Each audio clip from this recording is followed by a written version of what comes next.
Hello, everyone. Thank you for joining the webinar. We're going to start in just 2 minutes here. Give folks another couple of minutes to log in before we start. So we'll start at 11:04, just 2 minutes. Thanks.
All right, everyone. Thank you for joining today's webinar on energy storage solutions for commercial, industrial, and multifamily building owners. My name is Rudy Sturck, the Director of Marketing and Communications at the Connecticut Green Bank, and I'm joined here today by Ed Kranich, the Senior Manager of Incentive Programs for the Green Bank. And Ed is going to talk today about energy storage solutions for those commercial property types that we mentioned. So first, let's take a look at the agenda. We're going to do some quick slides about the Connecticut Green Bank so people know who we are. Then we're going to hand it over to Ed, who's going to talk about the program background and design, how the incentives work, how interested folks should get started, and we'll have time at the end for questions and answers. So quickly about the Connecticut Green Bank, our mission and vision. We are the nation's first state-level green bank. We were established in 2011 as a quasi-public agency. Our role really is to help drive the green economy forward by using a small amount of public dollars to attract multiples of private capital investment. And we put those out into our communities for homeowners, for building owners, for different types of projects. And our mission really is to confront climate change and increase that investment into the green economy. And our vision is a planet protected by the love of humanity. We realize that, you know, protecting the planet is important, and to do that, we have to really work hard with people in mind. As I mentioned, our goals, leveraging that limited public dollar, bringing in multiples of private investment, pursuing investment strategies that really help transform the market while making the Green Bank more financially sustainable and strengthening our vulnerable communities. We have goals where 40% of the benefit of our investment reaches the most vulnerable in our state. We do that through a number of different solutions. So we have programs for homes, for buildings, for investments, communities, and energy storage solutions, which is what we're here to talk about today, is really a Puro program that the Green Bank and the utilities are co-administrators of. So with that said, I'm going to now turn it over to Ed Kranich to talk about the program itself. All right. Excuse me. Thanks, Rudy. And just checking, can you hear me okay? Yes. All right. Thank you. So as Rudy said, so Connecticut Green Bank is one of the program administrators of Energy Storage Solutions, and the way that this program fits into the Connecticut Green Bank's array of solutions, as you'll see, is it kind of spreads across a few of them. So normally these webinars are about the home solutions side of energy storage solutions, but today we're going to be talking about it from the building owner's perspective. So for commercial, industrial, and other non-residential, although including multifamily housing, building owners. So we're going to start with a little bit of the program background. So kind of why did this program get created and a little bit of the history. So why do we want energy storage in Connecticut? The two main reasons are to smooth out peak demand on the grid and to provide backup power for individuals when needed. So what that does is by by smoothing out peak demand on the grid, you can help bring down energy costs for all ratepayers. And the way that this works is that if you have enough of these batteries all connected to the grid and all working in concert with each other, all called at the same time during peak hours of the day, usually in the summertime, and all these batteries can discharge energy, it is essentially the same thing as turning on a peaker power plant. Except that batteries are filled with cleaner energy rather than turning on an expensive and dirty peaker power plant. And then, of course, the more obvious one is with backup power, you can be resilient while addressing climate change. So many folks install batteries alongside solar panels. So you can install solar panels and a battery to help keep you connected when the grid is down. As we've seen over the years, there's more severe storms with increasing frequency. And this program was kind of born out of a series of pretty severe storms that happened between 2019 and 2021. So the history here, this program actually began with PURA, the Public Utility Regulatory Authority, who oversees all public utilities, but namely the electric companies in Connecticut. It started with their Equitable Modern Grid Framework, which began actually as far back as 2017. And it was PURA looking into ways to make the grid modernized in the face of more renewables coming online, and to make it smarter and to make it more resilient for more people. So in 2021, the state established a statewide goal of 1,000 megawatts of battery energy storage by 2030. A few years later, later that year in 2021, in July, PURA reopened that 2017 docket and created this 9-year incentive program, Energy Storage Solutions, with a goal of 580 megawatts of behind-the-meter storage for residential and non-residential customers. Today, we're talking about non-residential. So those who may be familiar with the program may remember that when the program launched in 2022, we had split the goal evenly between residential and commercial. It was 290 megawatt goals each. Over the years, we've found that commercial moves a lot faster in terms of demand, and residential system sizes are a little bit smaller. So as of last year, we actually shifted some of the capacity. So the residential side is smaller and the commercial side has a much larger runway. So we're looking to do more volume of projects and a much larger project size for commercial. So there's, despite a pretty high demand on the commercial side, there's still plenty of runway for new projects to come into the program.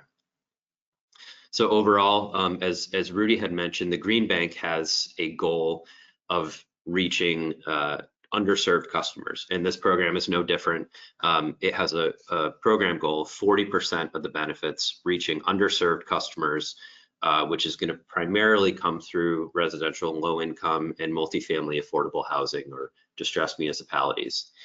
So what this means in the terms of quote unquote non-residential, or kind of larger, more than single family residential size systems, Most of this is going to come in the form of multifamily affordable housing. So commercial customers can't help us reach that 40% goal, but affordable housing, which is kind of in the same vein as commercial customers in terms of the system sizing, that can. And finally, just, you know, as we've mentioned, this program is overseen by PURA, and it's administered by the Connecticut Green Bank, Eversource, and UI all together. So the three of us administer this program. We design incentives, implement incentives, and make changes to the program. We have an annual program review that happens every summer. So for any stakeholders out there, anyone who's interested in this program, if there's something that doesn't work for you, or if you have ideas on how to make the program better, we always invite folks to join the annual review process by submitting public comments or even just reaching out to us to help us make this program better. So why energy storage for your building? So the good thing about commercial, or about non-single family residential in general, is that there's this added benefit that's in pink here that I normally don't get to talk about with single family residential, which is that you can reduce your monthly peak demand. So batteries can do something for commercial customers that they can't do for single family residential, and it's actually a financial benefit to you just by installing the battery and just by using it to your benefit. So I'll talk about this in the coming slides. But the three things that folks keep in mind when considering storage is that you can reduce your monthly peak demand, you can keep your operations running during an outage, and you can help reduce peak demand in Connecticut. So for reducing your monthly peak demand, you can use that battery to charge during off-peak hours, or maybe when the business is closed or when things are slowed down. And you can discharge that battery during peak operations and avoid high demand charges for power consumption. So for anyone who has machinery or HVAC equipment or anything that, you know, peaks up during the day, you know, probably by looking at your electric bill, that there are some times where everything is running, and even if it's only for 15 minutes a month, it can affect your bill for that entire month, and that can get pretty expensive. So by smoothing out those peaks with a battery, you can actually use the battery to save money. So next, again, one of the more obvious reasons that folks install batteries is to keep operations running during an outage. One of the things that people think of, probably the first thing that they think of, is, well, I can just keep the business running during an outage. And that's a great reason to do it. Another reason that people will install a battery, actually two of the batteries that we've seen come online so far are not really large enough to run the whole facility, but they are large enough to keep critical lighting and machinery running, just to get staff out safely, or just to keep critical things running in the building. So they're not necessarily just to kind of keep things running, you know, at full speed, because these are large manufacturing operations, but it's enough to keep things safe in the event of an outage.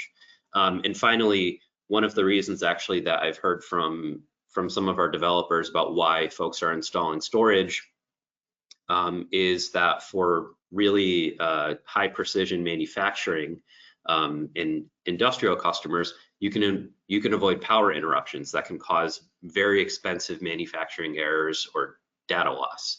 And this is something that, as someone who's not a machine operator, I didn't know about, but some of the kind of higher end manufacturing in Connecticut, they rely on a very, very steady and clean source of power. And if there's any interruption in that, it can cause errors in the machine. It can cause sort of a power hiccup that can ruin an entire job that can get very expensive. So we've heard from some of our customers that what they expect with these batteries is that even if it works once or twice a year, it can actually pay for itself just by saving them money and avoiding lost jobs. And finally, another reason that energy storage can be good for your building is that you can reduce your carbon emissions, again, by decreasing your building's monthly peak demand. And you can do that by pairing it with or without solar panels. And you can earn incentives to do that. So we'll talk about incentives in the next couple of slides. So next here we have a summary of the projects of the customers who are actually going in energy storage solutions. So the industrial customers, commercial customers that have joined the program. So far, since the program has launched in 2022, January 2022, we've approved 71 projects. And actually that number on there, I'm sorry, 2 developers, that's not correct. That should be, I think that should be over a dozen. So there's a small typo there. We'll make sure that gets fixed before the slides go out. So 71 projects, over a dozen developers, over 150 megawatts of projects, 386 megawatt hours worth of energy. Only about 4 of these projects have actually been installed and interconnected to date, but we're expecting a good number of megawatts before the end of this year, and certainly more before the end of next year. It's been a total of over $260 million in total investment in Connecticut, with about $47 million in upfront incentives. For the average system sizes and kind of average project economics that we've seen, they are actually pretty large system sizes. So I have a photo here in the bottom right of kind of the average size battery that we see for a commercial customer. This is a photo actually of a Tesla Megapack, and it's about the size of a shipping container. So it's 30 to 40 feet long, 5 feet wide, and I think 9 feet tall. So they're pretty large. They sit on a concrete pad in your parking lot or outside of your building.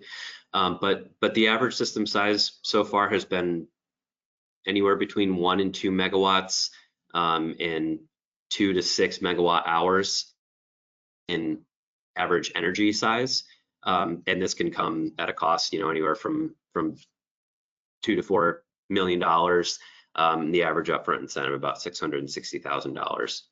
And the customers that we've seen do this really range quite a bit. We've seen a lot of warehouses. Interestingly, they have a high HVAC and lighting load.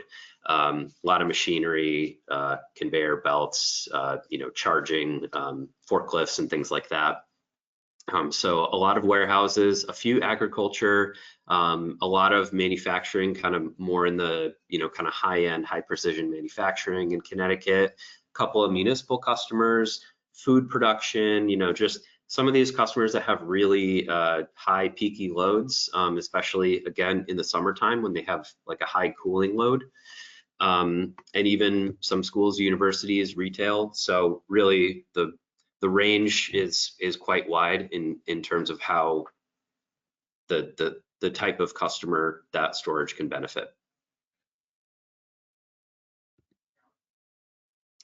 So onto the program design here. So how do these incentives work?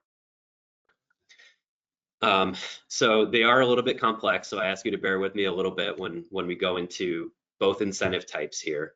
But on the incentive types that are offered to customers, we're going to again talk mainly about commercial, industrial, and multifamily affordable housing here.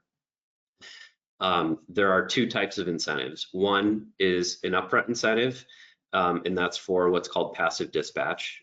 So the customer would receive an upfront discount off the cost of the battery in exchange for having their battery pre-programmed to discharge at certain hours during the day for 10 years. In addition, and on top of that, customers can receive additional performance incentives by participating in additional events throughout the season where the battery is called on. So I'm going to talk about both. So right now we're in the first tranche of the residential side of things. And just a note here on which tranche applies to which type of customer. Most customers, I think, on this webinar are probably going to be interested in the commercial and industrial. But if you're interested in market rate multifamily housing, That falls into commercial and industrial. If you're interested in multifamily affordable housing, that actually uses the low income residential rate, which uses the residential tranche capacity. And I'll show in a moment how much of a difference that makes in terms of incentives. So I mentioned that there's two types of incentives. There's the upfront for passive dispatch and performance-based incentive for active dispatch. There generally is quite a lot of overlap. So while we do call a lot of active dispatch events, most of the time it just overrides any passive event for that particular day. You'll see that summer applies June, July, and August for passive dispatch, and June, July, August, and September for active dispatch. And there is actually a few events called during the winter season, which can be anywhere from November through March. So what does this actually mean? So if you receive an upfront incentive, which most customers do, your battery will be pre-programmed to discharge its energy weekdays, June, July, and August, except for the two holidays, Juneteenth and the 4th of July. And it's essentially just a set it and forget it. So whoever operates your battery, usually it's going to be a third-party operator. They will program the battery and just help ensure that the battery is kind of in sort of an autopilot mode to offset peak demand. If this, and most of the time, this schedule of dispatch will coincide with the building owner's own peak demand usage. So it's important to know what your peak demand usage is before you enter the program, because if it's vastly different from what our summer season passive dispatch is, then you may see fewer benefits. So it's important to make sure that you know what your demand schedule is versus the program's demand schedule. Next is the active dispatch, which I mentioned can happen anytime, June, July, August, or September, and your battery will be called on to switch dispatch during that time frame to earn an additional performance incentive. Those active events are called 24 hours in advance. They override passive events, and you can opt out of them if you choose. And typically, the customers are notified by email by their battery operator. The utility Eversource or UI will send a notification to the operator to make sure that they have enough time to notify customers in advance of the event. So what about outages? That's a pretty common question that we get during this program or during these types of discussions here. So most battery systems and operators have some type of a software that prevents discharge when there's a major weather event forecasted. We let you use this. So it can be something that's built into the battery. It can be something that you that your battery operator lays on top of the software of the battery. Commercial systems are a little bit more complicated, so sometimes there's additional layers of software and controllers there. But again, we don't penalize you for non-performance if there's some type of an outage event. In addition to that, if there's a major outage event like the one shown in this photo here, chances are we most likely canceled events for that day because that was a big enough storm to cause some kind of a damage like that.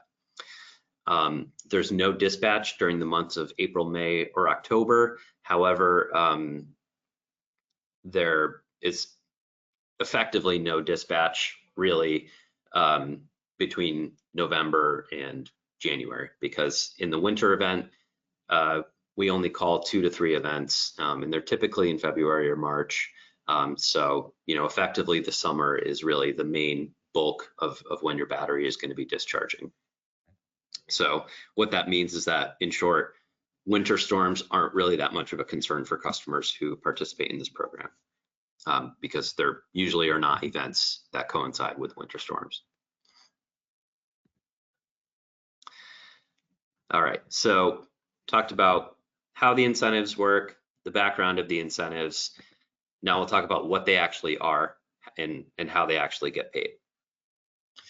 So on the commercial incentives, we have 3 different customer classes for the upfront incentive, and they're based on the customer's annual peak demand. So we have small, medium, and large commercial. So for customers who have an annual peak demand of less than 200 kilowatts, they're considered small. 200 to 500 kilowatts is medium, and anything over 500 kilowatts annual peak demand is considered a large customer. So batteries that are sized appropriately to the customer's annual peak demand, it's a pretty straightforward calculation. If the battery is largely oversized, then we will implement a kind of a stepped calculation where, one portion of the battery is calculated at small, one portion is at medium, one portion is at large. We have a calculator online where you can just type in all of your system info, all of your proposal info, and your annual peak demand, and it will give you the full layout of what your incentive could be.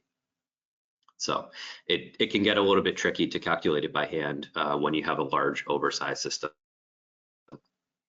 But we have the numbers here. They did decrease by 9% earlier this year, and I believe sometime next year they will decrease by another 9% when we presumably will hit our next target. I think we're probably on track to hit it, I think, sometime next year. So, but we will notify contractors when rates are about to change. You'll notice down here that we have a adder for priority customers, and a priority customer essentially is someone that meets additional criteria to receive an additional incentive. For commercial customers, this could be someone that is a small business, a critical facility, someone that's on the grid edge, meaning they are subject to either more frequent or longer duration power outages than average. So those customers can receive an additional 25% on their upfront incentive. And there's also an additional incentive, or there's also a priority customer incentive for folks who are replacing a fossil fuel generator. So if you're a customer that has a large fossil fuel generator, standby generator on site, and you're decommissioning it and replacing it with a battery, we will give you an additional 25% on your upfront incentive as an adder for doing that.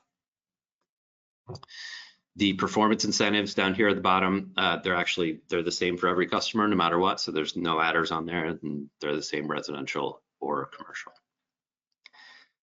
So I'll show you what this means in terms of an example for this type of a customer.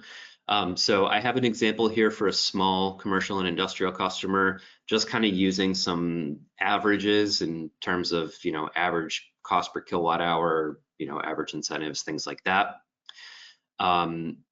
So I took a system size here, 100 kilowatts, 320 kilowatt hours for a customer that has a demand of about 100 kilowatts. The total cost using kind of all the averages that we've pulled together, about $384,000 before incentives. The upfront rebate with an adder for small business, because this is a small business customer with under 100 kilowatts of demand. Upfront rebate, $72,800. The 30% federal tax credit, $93,000, which is based on the net cost after the upfront rebate. And then 10 years of performance incentives, which again, it's an estimate here. We have a calculator that can help you find an estimate of your performance incentives, but about $124,000.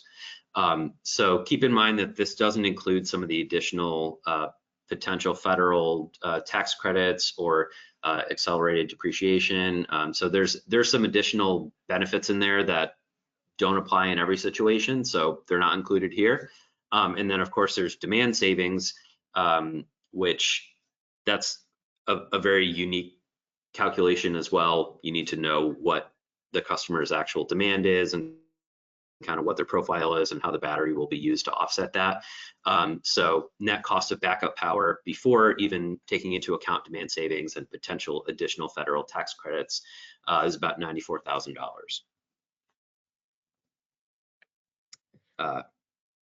So another example here.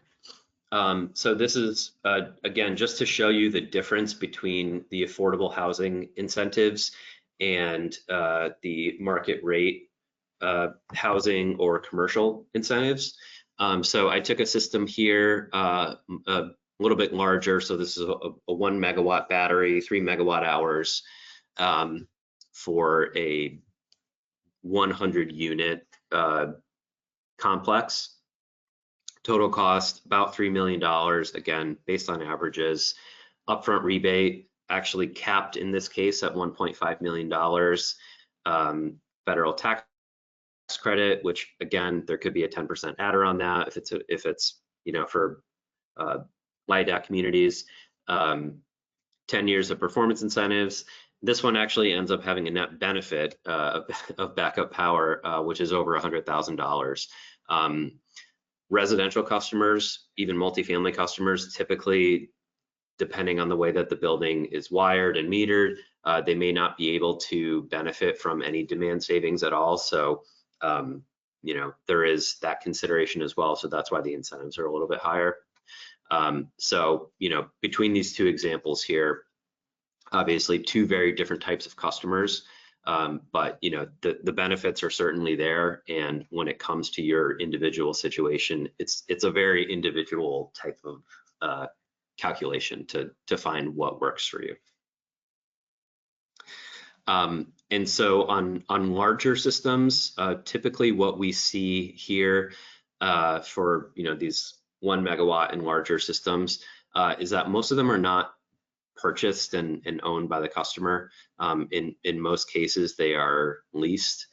So I didn't actually include the economics on that type of a system just because it's just not something that most customers will ever even encounter. So typically when you're working with a developer on a larger 1 to 2 megawatt size system, normally what you'll see is a lease agreement where all the incentives will go to the developer, to the system owner, and what you'll pay or even be paid is a monthly amount, as opposed to having to deal with all of the incentives and tax credits and things like that. So finally here, how to get started. So you can visit energystorageCT.com. We have a find a contractor tool, so you can sort by commercial on there, you can sort by residential, and you can work with someone to design a system and incentive package that works for your building. Designing a commercial system is certainly a lot more complicated than a residential, so expect it to take a little bit more time to do that. But incentives are not going anywhere anytime soon, so there's no rush on our end. But if you have questions about the program, we definitely encourage folks to take your time, make the right decision, find the right contractor, pick the right project. If you have questions, feel free to reach out to us at energystorage@ctgreenbank.com. We'd be happy to talk with you about your project. We do have information about financing. We don't require that anyone use Connecticut Green Bank financing. It's not required at all in the program, but if you have questions about it, I'm happy to direct you to the right folks here. Yeah, we can walk through any system design with you and help you understand the incentives and how dispatch works. So with that, we will actually move on to questions. So there is a chat box. I think we have hands raised, but I don't know if we're able to actually call on people to speak because it's a webinar. So if you could use the question box or the chat box to type in your question, that would be great.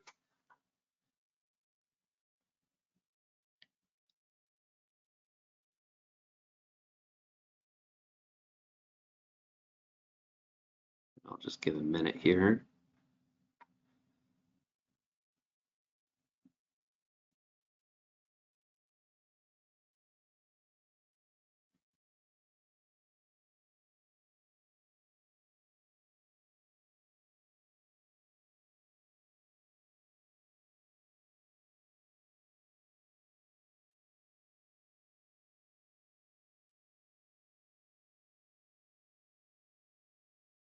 Okay, all right. Question here from Matt.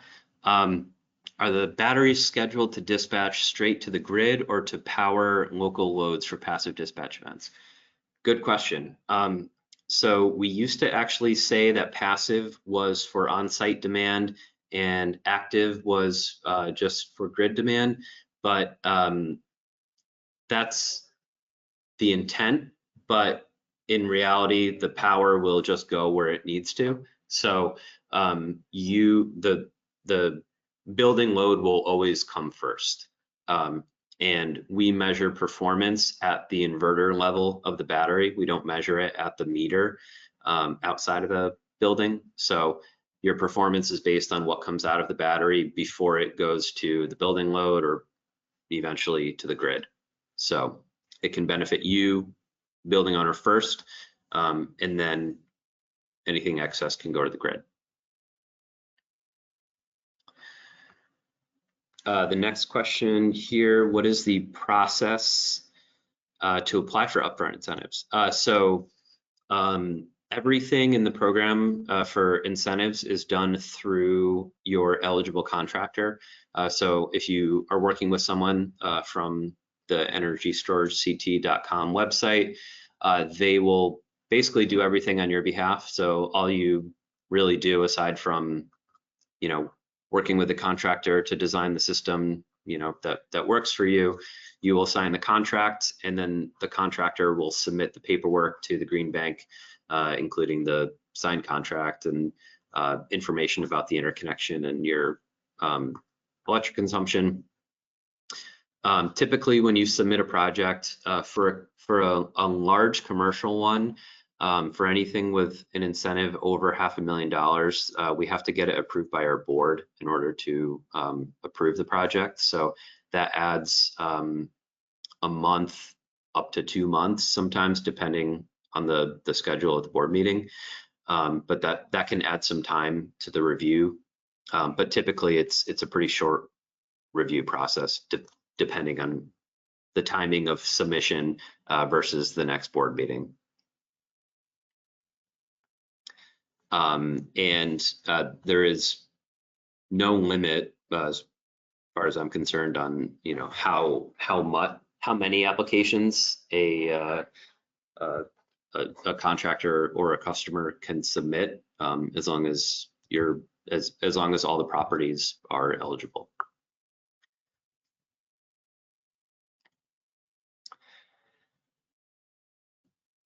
Next program, how does the program interact with demand response programs for building loads? Can I keep my current DR aggregator?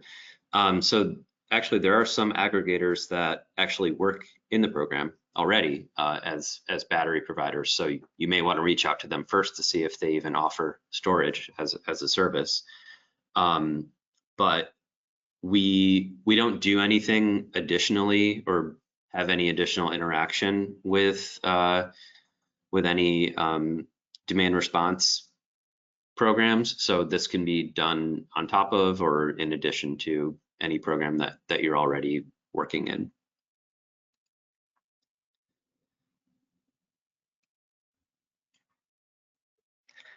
How does the program interact with NRES, including virtual net metering? So with NRES, so this is sort of a complicated question, as you can tell. But so if you are a solar plus storage customer and you have a netting tariff on your solar, the storage really won't do anything different other than just kind of time shift when you earn your credits for exporting. If you have a front of the meter system, you will need to work that out with your interconnection department first, because it can get a little tricky when you have front of the meter storage, because in that case, you may not always be able to actually send power to the building in the case of an outage. So it can get a little bit complicated.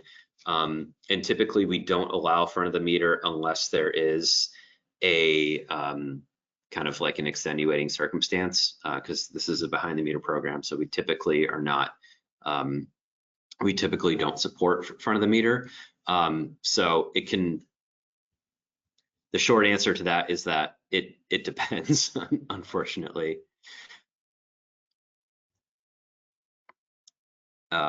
Sorry if that wasn't a good enough answer. Steve, if you want to send us an email with a little bit more detail on your question, we'd be happy to answer that. And last question here, can adders be stacked? For commercial customers, they cannot be stacked, so you can only pick one. So typically we suggest picking whichever one has the least amount of paperwork and document requirements in order to qualify for.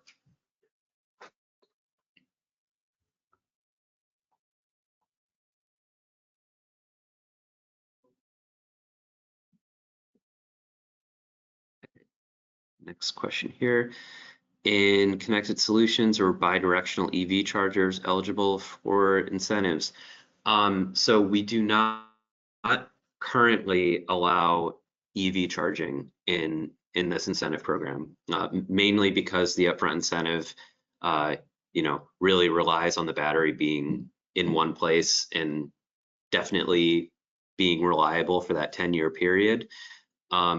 We are planning this year on putting in a request to allow EV or vehicle to grid in the next year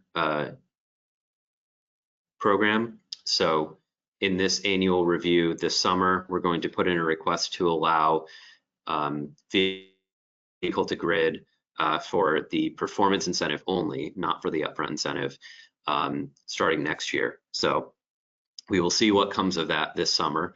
But again, if you're an advocate for that, if you're an expert in that field, we welcome you to submit some testimony or recommendations through the annual review process. And if you have any questions about how to do that, you can reach out to us, and we can help get you set up with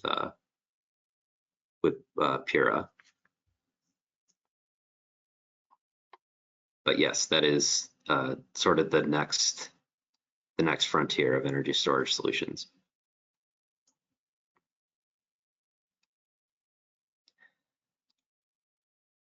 All right, we will keep an eye for a few more here.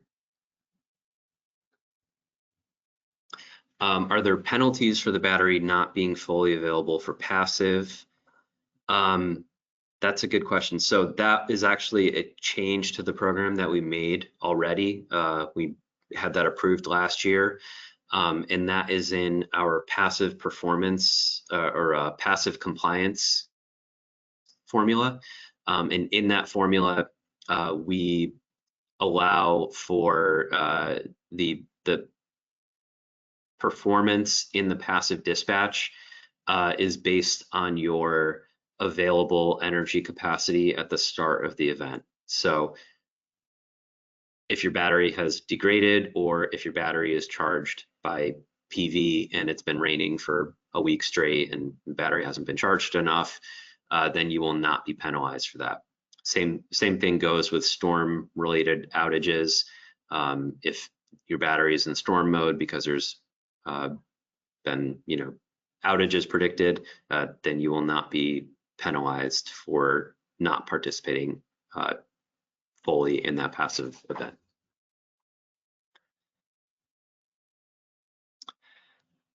Next question here, what are the implications for a battery which far exceeds on-site building load or usage? So oversized batteries. You can use the calculator, which is available at energystorageCT.com /contractor-resources. It's on the contractor resources page on the website, and it's just called ESS incentive calculator. You can see how the system size affects, or the oversized battery affects your incentive. But in short, smaller size customers receive a little bit of a break because they are entitled to a little bit larger incentive being a smaller size customer. But we do have a hard cap of either 2 megawatts or 1.5 times the customer's annual peak demand. So, and it's whichever is greater. So that means that basically any customer, regardless of demand, is entitled to up to 2 megawatts in terms of inverter size on the battery. And then anyone over that is entitled to up to 1.5 times their annual peak demand. So again, when you start getting into oversized systems, it can get a little bit complicated. So it's best to come in with a few example cases. But if you'd like to go through the calculator together, happy to do that.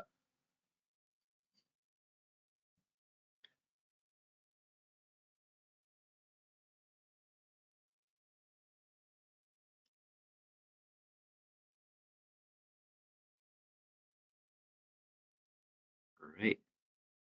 So Rudy, I think we can take it home.